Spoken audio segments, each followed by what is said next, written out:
Thank you. So my name is Kate Balingit. I'm the General Manager of Mobility Solutions at Nexar. We are a Tel Aviv-based startup specializing in computer vision and detection of roadside events on the edge. You'll hear from me in the next panel and a little bit more about Nexar, but right now it is my privilege to be moderating the panel on EVs with some very distinguished players from the industry. A little bit more about our participants. So Scott Bang here on the left is the Director of Engineering at Byton. He's responsible for thermal management system, CAE, and attributes such as NVH, aerodynamics, and material engineering. He's been in the automotive industry for over 20 years, and his EV experience started in Tesla in 2009. Next to him, we have Orlando Reyes. He's the Director of Powertrain and Electronics Purchasing at Rivian.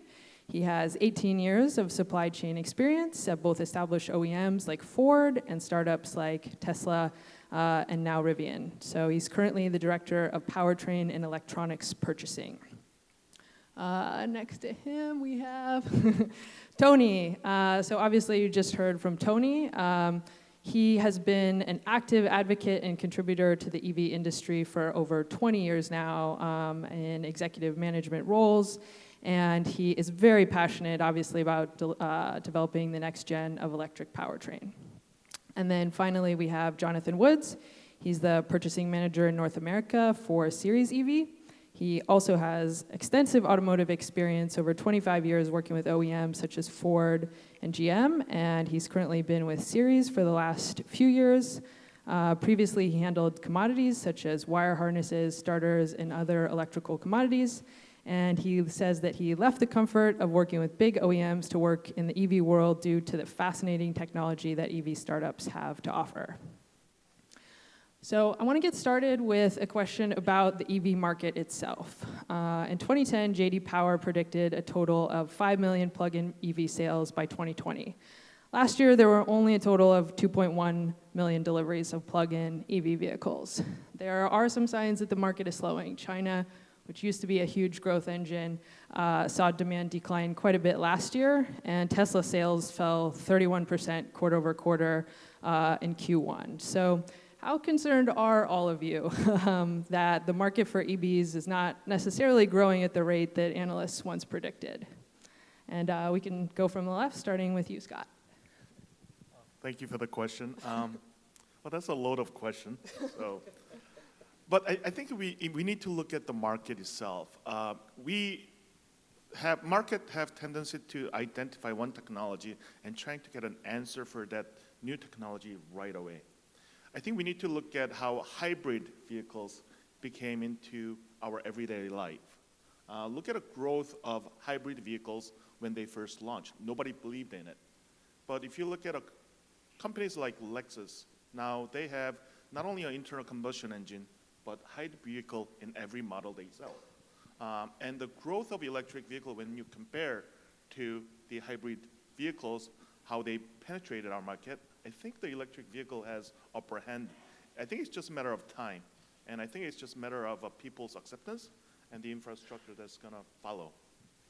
Great. Okay.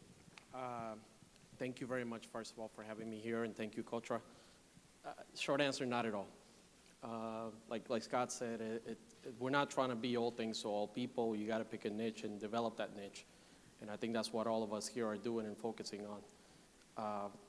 Saying right now that the year 2019, 2020, everybody's going to be driving electric cars, that's a massive overstatement. I think you got to pick which areas or where the electric cars make sense and try to educate that customer base and get them to the point where once you get in an electric car, once you drive that car, you can tell the difference between an ICE vehicle and an EV vehicle. And once you drive it every day, and yes, there's a range anxiety that goes with it, a little bit of that goes away. Some of it, in some cases, like Tony was mentioning, it's exaggerated.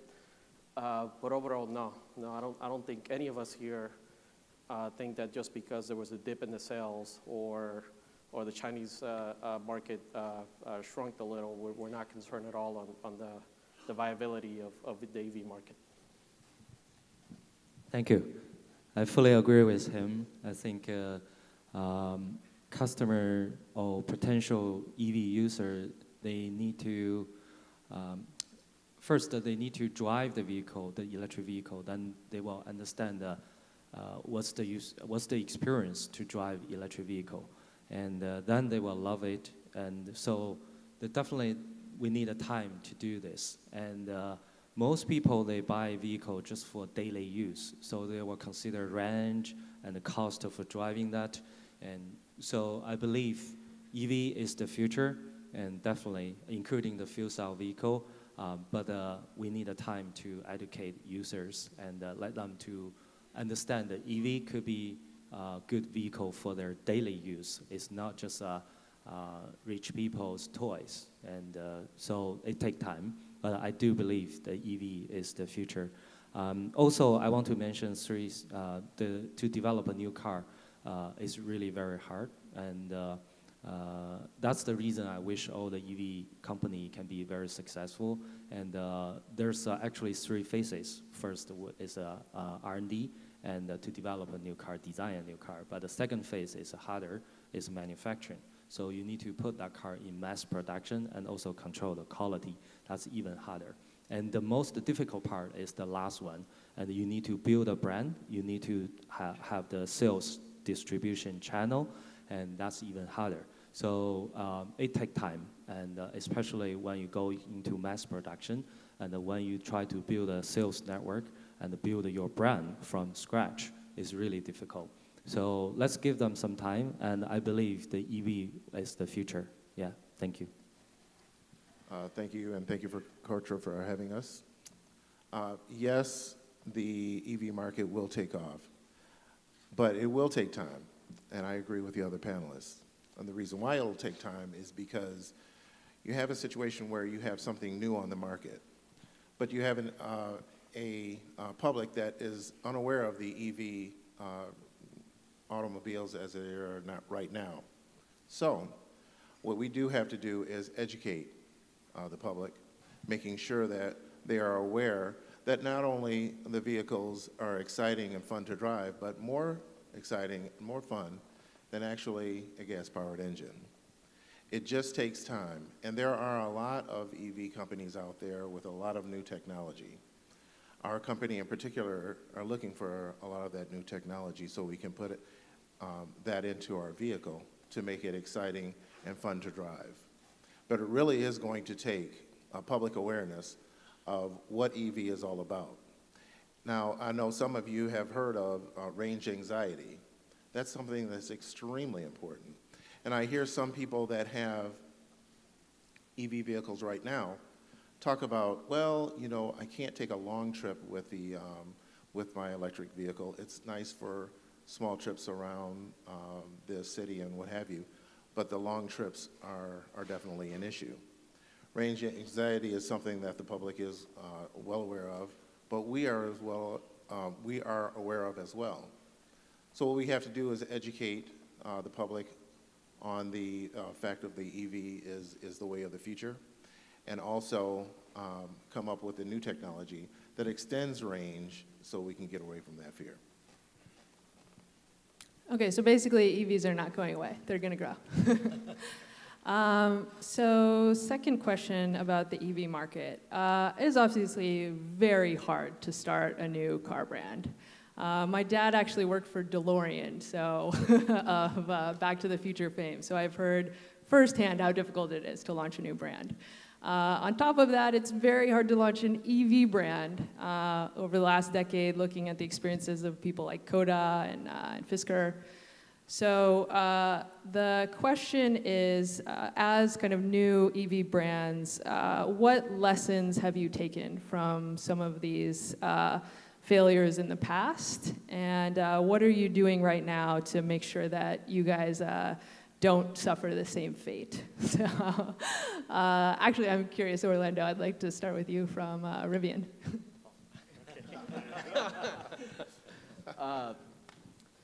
No, I think what we learn is like any other car company or any one of you guys here, you got to focus on this is what I want to do, stay true to that, and not veer 50 different ways in terms of today I'm building this type of car and the next presentation I have has 3 other models and level 5. You got to be you got to find that one area where you can make a difference, and you got to, like a hog, you got to focus on what exactly is that technology that's going to make my car better, and limit some of these questions about range anxiety, limit some of the questions about, do I really want an EV? In our particular case, limit some of the misconceptions about a truck cannot be an EV, that we cannot have a performance vehicle that's an EV that's actually running around doing all kinds of things that a Ford Raptor can do. So it's up to us to build a brand, but it's up to us to focus on what we want, focus on the key technologies that we want to invest on, and then hire the right people so we can do a lot of that in-house as opposed to outsource something. You guys are not going to like what I'm about to say, but we can also we limit the amount of outsourcing to those technologies that we see that you guys are better than us at doing. So, Scott? Okay. Well, I'm a very strong believer in knowing history is about the only thing you can use to predict future. Companies like Florian, Studebaker, Parker, some of you guys may not be familiar with it, but those are the car companies that defined early US automotive history in 1920s and 1930s. Those companies came and go. The electric vehicle companies, we have a lot of news and media coverage on how electric vehicles companies failed last 10 years. I'm sorry, Tony, but the Faraday Future is one of them. The Coda is one of them. The difficult time that Fisker had. Well, I think it's just that's nature of the business, right? They have to have a right business model. It's not the question of how electric vehicles are going to survive, but how any technology startups are going to survive. Electric vehicle, as Orlando mentioned, if you're driving for a conventional electric vehicle, Tesla already did it, right? They built a car company they produce a car that's only driven or powered by electricity. That's it. It's not an electric car company that what Tesla drove. It was a car company. Elon Musk built a car company that is powered by battery. That's it. So that play was already done. For next generation of electric vehicle companies to survive is they have to find their new business model. We know how to build electric car now. Many companies are doing it. Volkswagen just announced that they are getting into a electric vehicle platform. But we need to take that conventional manufacturing product or technology product called electric vehicle. How do we create value chain after that? That can be a service, that can be subscription business model. There may be different ideas to how to add value to electric cars. I'm not just saying this because Byton is calling our vehicle not an automotive product or a car. We're calling it a smart device on wheels. So I think it's just a matter of whole industry looking at electric vehicle as a different business model. I think that's the only way the electric car companies can survive. Focusing on electric car, focusing on fuel cells, focusing on hybrid powertrain or internal combustion engine. I think that's not the right questions to ask. It's a matter of how do we create new business model or a value chain using these new platforms, new source of energy, or new technology. And Tony, I know this question It's very hard for me. It's a bit loaded for you. Yeah. I will say that Faraday cars were beautiful. Yeah.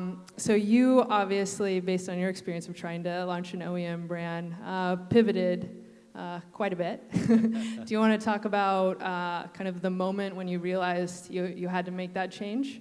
Yeah. I have to say Faraday Future is a great company, and they develop a great car. And if you search on the website, and especially on the YouTube, and FF91, and you will see the video, and it's beautiful car. And I have to say we suffer a lot, we experience a lot, and we really developed the company from scratch from 2014. And when we started the company, we only have a few people. And the peak time, we have more than, Fairly Future have more than 1,200 employees only in California headquarters. And we also have people outside US. So it's a great company, and they're still trying to get funding support to put this car in production. Actually, the car is already have all the panels from the hot tools, so it's a production-ready car. But I have to say, to make a new EV company is really hard. I've been through this, so I have to say, first thing is focus. And don't distract by everything else. Just focus, 100% focus on what you're doing. Because you are limited by the investment, you're limited by the people, you're limited by the supply chain support. And so focus is very, very important. And the second is collaboration. You need to have very good supplier and a business partner to support you. So I remember when we work with all the tier 1 supplier, they just refused to give us engineering support. They said, oh, that's what we have, just buy it. And that's really difficult for us, for EV startup. So you need to have a very good strategy to develop the supply chain and really support you. And the last thing is don't scare about failure. And actually, you can learn a lot from all the failures. But the only thing you shouldn't do is don't fail on the same things again and again. So learn lessons and don't fail on the same things again. And that's what I want to say about this EV company. Well, it is a challenge to have a startup, and it's not for everyone, because there are a lot of great ideas that don't come to fruition because you may not have the right team involved, you may not have the right people. You may have a great team that are very, very educated, that know the business, but they don't have cohesiveness together. All of that is important in building an EV or a new business of any sort. You have to have the right team involved. When I'm looking for suppliers, for example, what I do is I build a foundation and a relationship with those suppliers. So my suppliers know that I'm working with them and it's a team effort. And I always tell suppliers, this is not a dictatorship, this is a partnership. If we succeed, you succeed. If you fail, we fail. So we want transparency throughout all of our supply base. If we get transparency from you, you will in turn get transparency from me as a serious employee. So those are the things that we're looking for. It's extremely, extremely important, and I can't emphasize enough how important it is to build those foundations early and to build that trust early, to work together to solve all of the problems that you may have as a new company. Oh, I want to add one point, and to really make it successful, you need to work harder, much harder than anyone else. I remember we have colleagues used to work for Tesla, and they told me when Tesla launched the Model 3, and Elon just sleep in the factory, and all other executives have to sleep with him in the factory, and to make sure they deliver those Model 3 on time. So really difficult for us, and that's the thing. You need to be ready for that. Yeah. But I'm just saying that I don't want you sleeping at our plants, okay? I mean, just... Okay. So now let's move on to EV technology. So there are multiple clean energy technologies in the market: battery, hybrid, fuel cell. You guys obviously all represent, battery electric companies, so it's definitely the dominant one right now. What do you think about the market for fuel cells? I mean, the Korean government recently initiated a project titled Hydrogen Fueled Society, and Hyundai Motors announced they will invest over $40 billion in hydrogen vehicle development. Are these two separate markets for battery electric versus fuel cell? Which technology is going to emerge the winner? Let's mix it up. So, Jonathan, do you want to start with this one, actually? Well, I don't know who's going to be the winner. Hydrogen technology is something that looks good, but with hydrogen technology, you still need electricity to power that reaction. So we're headed down the road with battery technology. We believe that battery technology is the way of the future. Of course, there's always new technologies that come out. We're always interested to hear what those new technologies are. But right now, our path is on battery technology. And Tony? I think the technology is the difficult part, and we need to focus on the battery cell, of course, but I believe fuel cell also has opportunity, and we welcome all the new technology and to make this happen. But the only one thing I don't believe is the gas engine, and all the combustion engine, I think that's old style, and that will be out of the market very soon. And so fuel cell, solid state, the lithium battery, and all those new technology can help us to enable the new EV, the new future mobility. And we believe all new technology, and we just want to support all of them. My turn. I'm not going to quote Elon on what he said about fuel cells, but I think it goes back to what I just said about being hyper-focused on one thing. We're hyper-focused on delivering the best vehicle we can with the battery technology. Other companies, like Hyundai, they have the time and effort, we have the limited resources, and we need to focus on what do we think is the best answer right now, and we think the best answer right now is battery technology. Yeah, I agree with that. I think for now, it's definitely battery, not the fuel cell.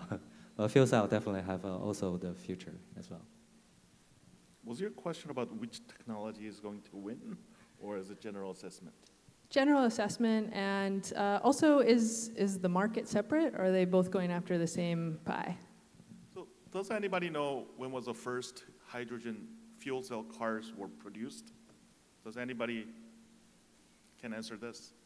Well, if I don't have a right answer, I'm going to answer the question with a question.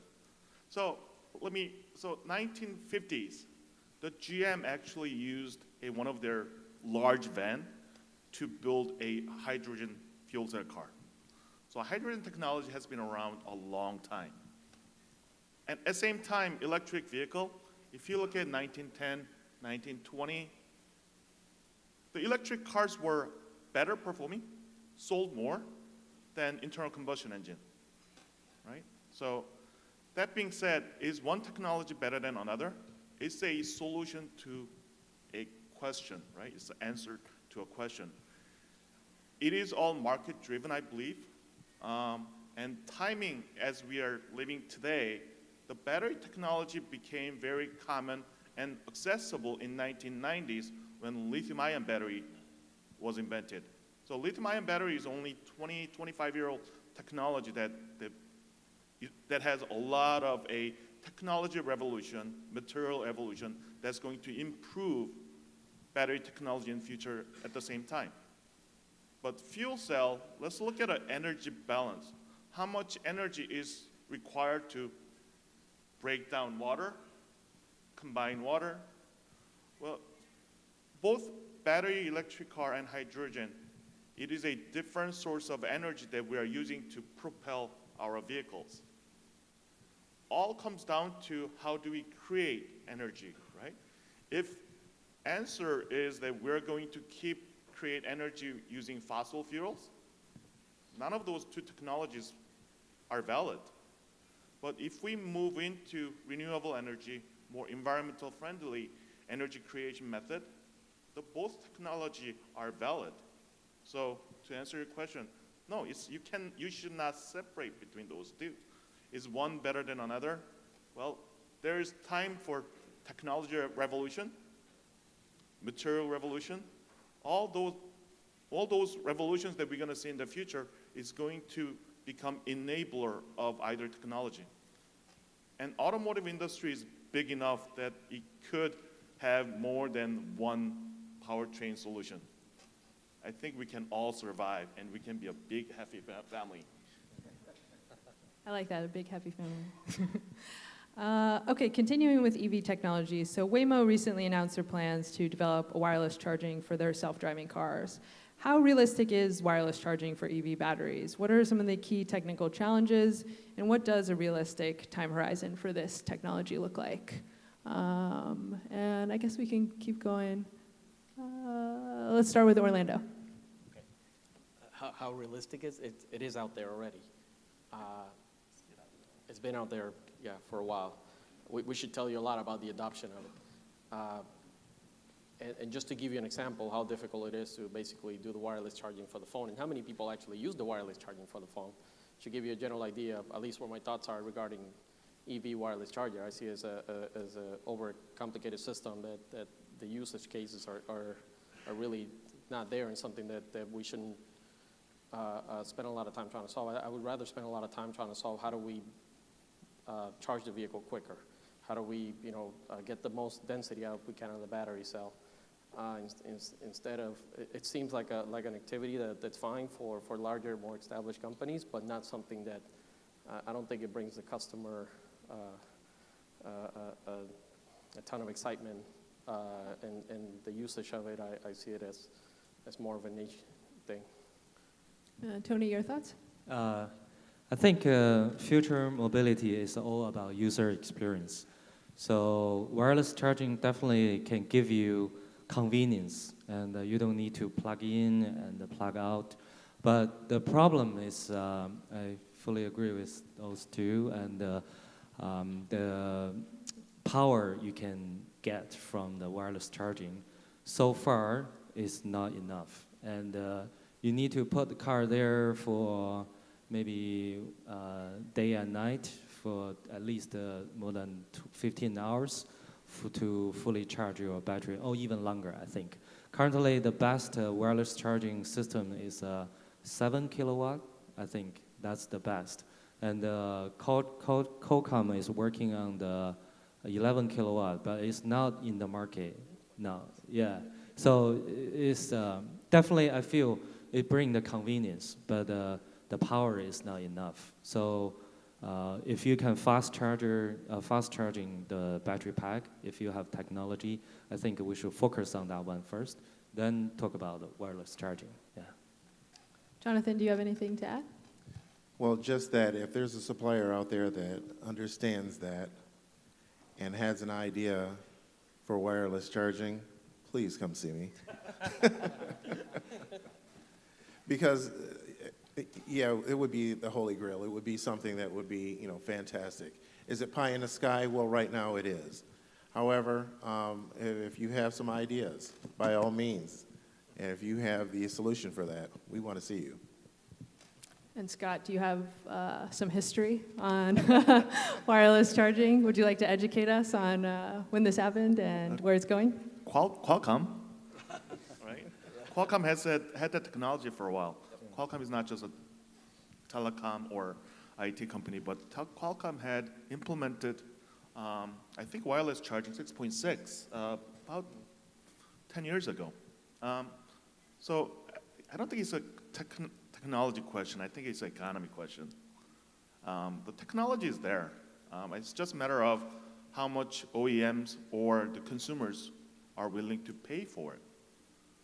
The wireless charging was implemented as an option for Nissan Leaf as well in the past.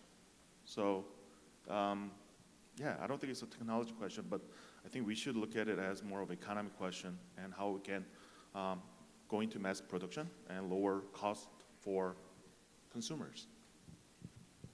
Okay. So let's move on to supply chains, which is obviously of great interest to our audience. Automotive has one of the most complex value chains. There's been a serious barrier to entry for several startups in the past.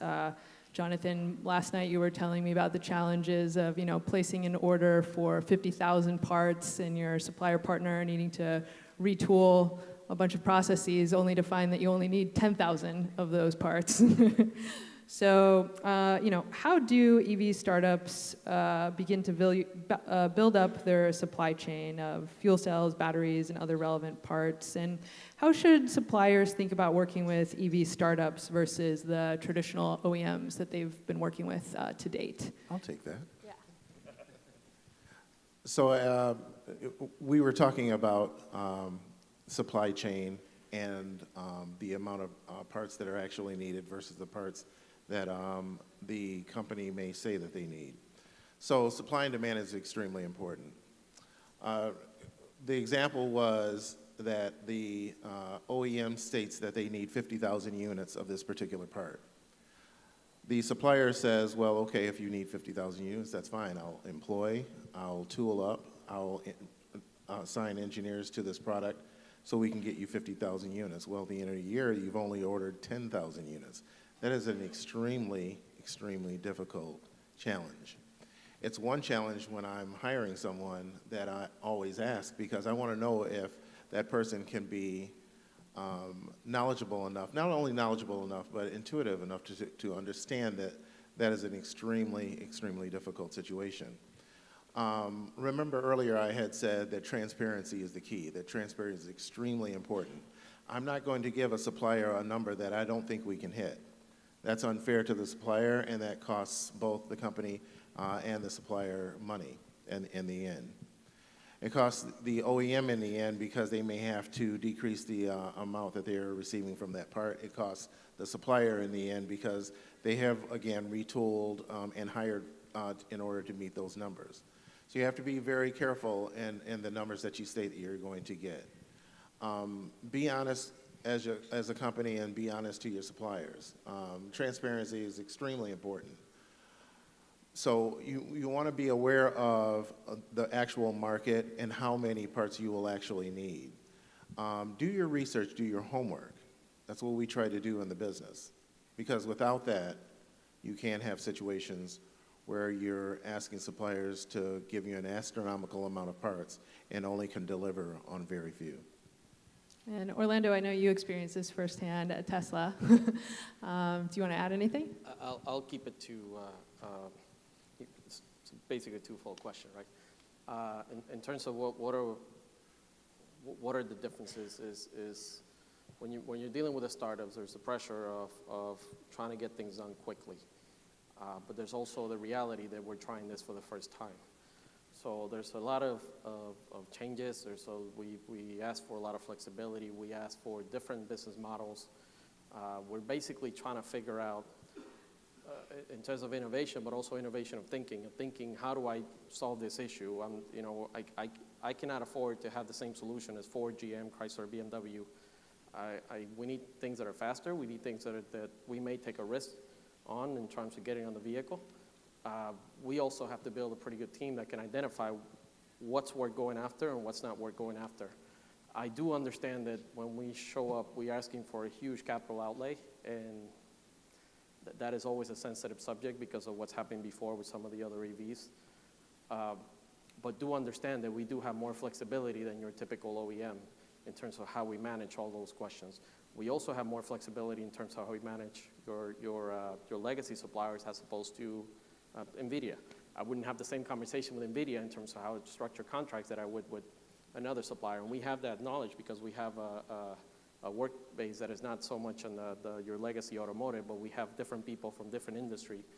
And at least I make a habit of hiring people from different types of industries to make sure that we know how to solve issues at the board level, and we know how to solve issues at the battery level, we know how to solve issues at the drive unit level, because all of them have different challenges. Now, the second question about raw material, right? Battery cells, battery cells, battery cells. In my mind, there has to be a breakthrough eventually. There's only so many gigawatt hours out there, and there's only so many companies out there that can build a gigafactory. Now, there has to be a breakthrough on how we looked at battery cells, how we cost them, the density of it, that it's not, frankly, is not there yet. So we're basically treating it as a commodity when in reality, we need to shift the focus a little bit and try treating it as something that it is a large portion of the cost of the vehicle, and at the end of the day, it makes the vehicle what it is. It's the fuel of the vehicle.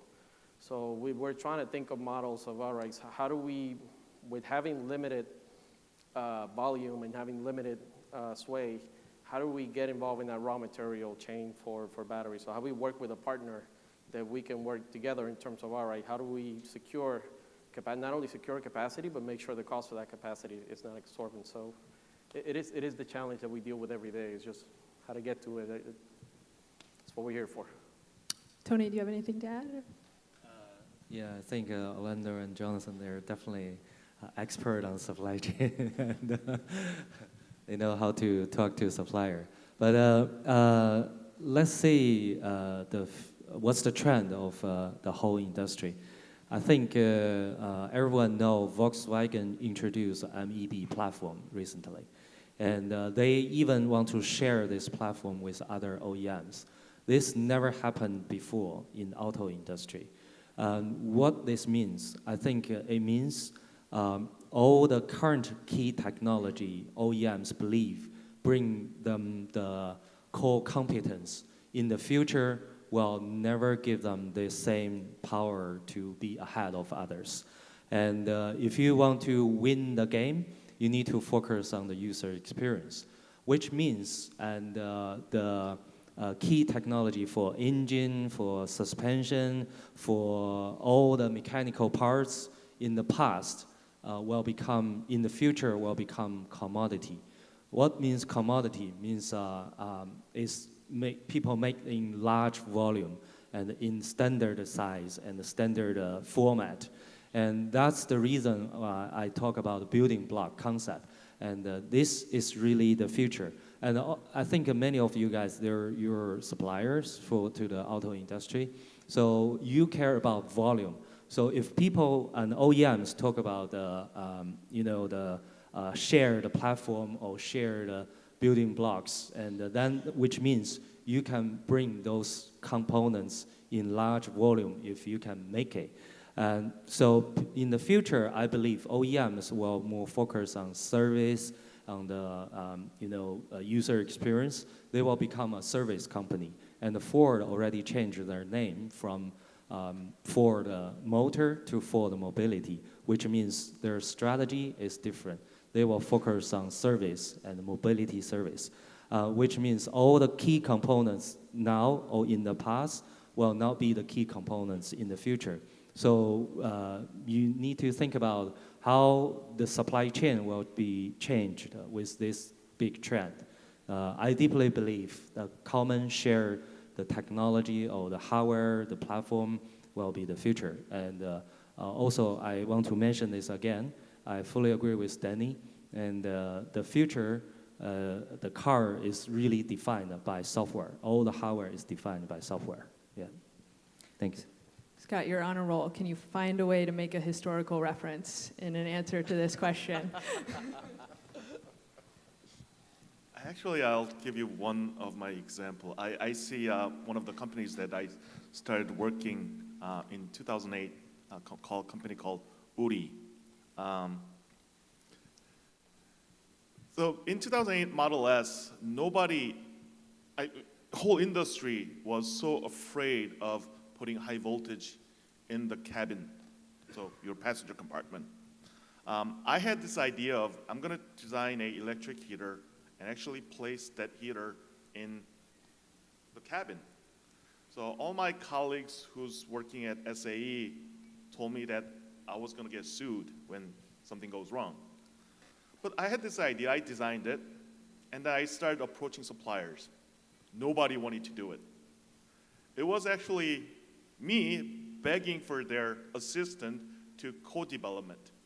So it's the supply chain. I think Orlando mentioned flexibility. What it comes down to is that the approach has to change completely.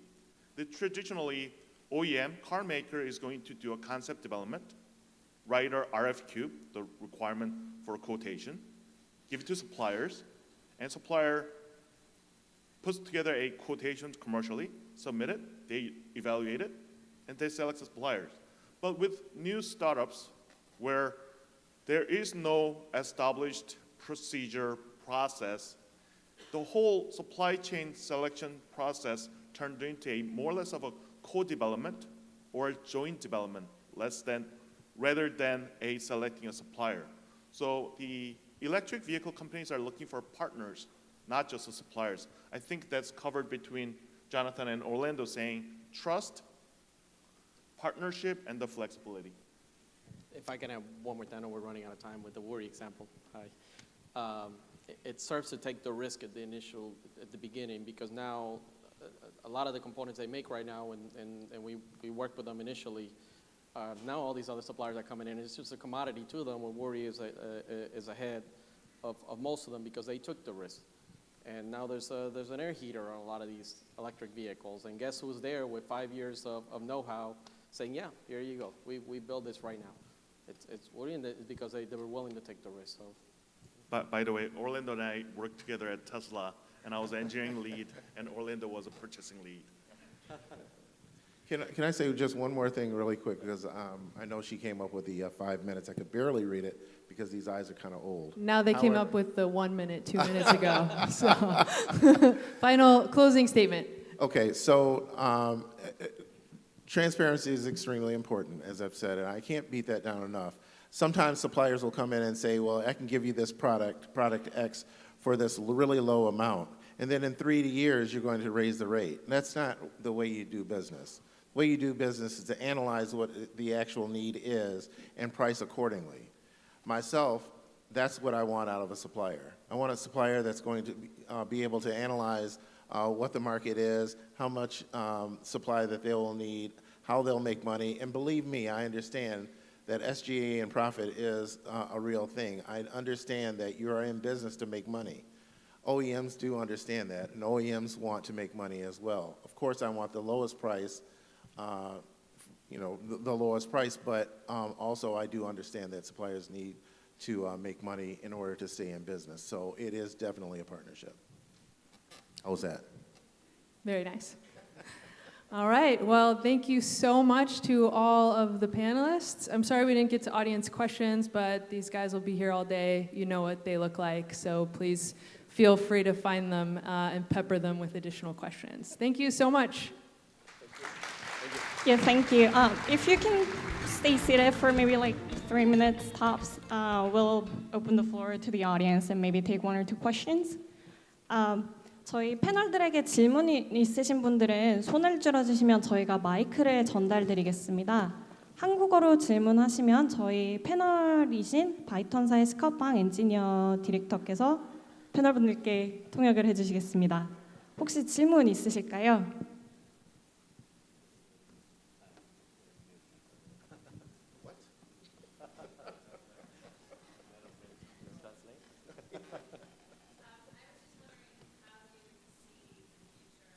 Talking about modules and building blocks and the difference, right? I'm a supplier, obviously, for traditional, I do castings, forgings, and stampings. So how do you see the changes in those type of components getting into the EV and the autonomy? Do you see the same type of components, or do you see suppliers like me having to focus on new types of components and going in a new direction? I think where I see it, and mostly applies to what you're asking, is on the modularity of having a 80 kilowatt drive unit, 100, 150, 200, 225 kilowatt drive unit, and having basically the housing for those, and which will drive larger volume for you guys, but it'll drive a little bit of complexity because we're talking about larger castings. So it's the same thing. Everything is basically, as we become more modular, as we become all these other EVs, there's certain ranges that you want for those drive units. At least kind of narrowing down to the micro is finding a supplier that can work with us in terms of making a more complicated piece, that at the end of the day, as we grow, we will have that same component on multiple vehicles. Yes. Is anything lightweight? Anything that'll make us? Yeah, all the time. Yeah, lightweight is the key, but stampings is not as critical as electrical components. Electrical components change drastically and constantly, and they do make the EV vehicle a lot more unique than the gas-powered vehicle. So castings are something that it's basically not a technology that's going to go away, because there's always room for someone that's going to do castings, and that's not going to change. You're always going to need those.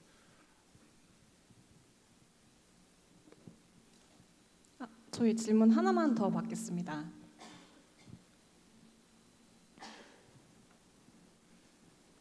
그 앞쪽에 안경 쓰신 분. 네.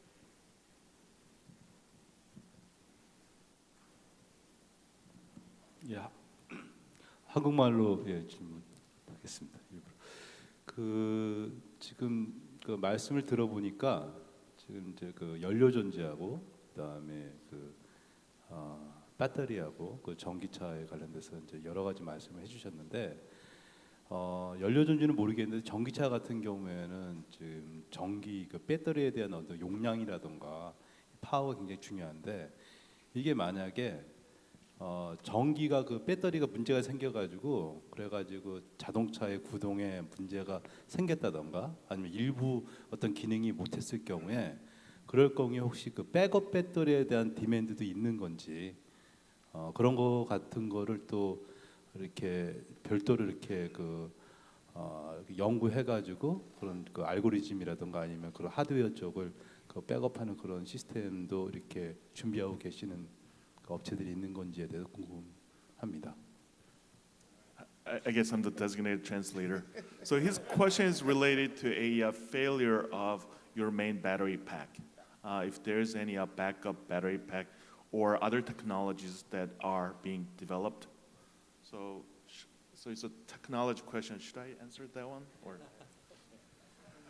Well, I like comparisons. I'm gonna answer that. We don't have backup to an internal combustion engine. I hope that answers your question. However, here's a little bit of unknown fact for electric car. In every single electric vehicle, the traction battery pack is lithium-ion battery. But there's always a secondary lead-acid battery that is powering electrical system and using as a backup or the failures or the critical key safety function. Why is that? Well, that's again another technology limitation of the battery technology. The lithium-ion battery, it only charges at 0 degrees. If you go below 0 degrees, the lithium-ion battery cannot be charged or loses efficiency significantly. So in order for your car to actually start at minus 20 degrees, when you park your car outside, we need lead-acid battery. So again, we talked about fuel cell and everything else. The battery technology is still at infancy. There's a long way to go. I think during one of the questions, Tony mentioned solid-state battery, right? Solid-state battery is the next generation. Lithium metal is next generation. Zinc air. There are many, many battery technologies that will revolutionize electric vehicles again.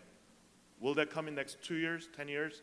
That's the question. So again, the internal combustion engine doesn't require backup internal combustion engine. So and you're dealing with modules also, by the way. So an electric vehicle may have 9 modules, 12 modules. You can control to the point where one of those modules is failing, the other ones are still be fine. So you technically do have a backup in there if you do have one cell failure.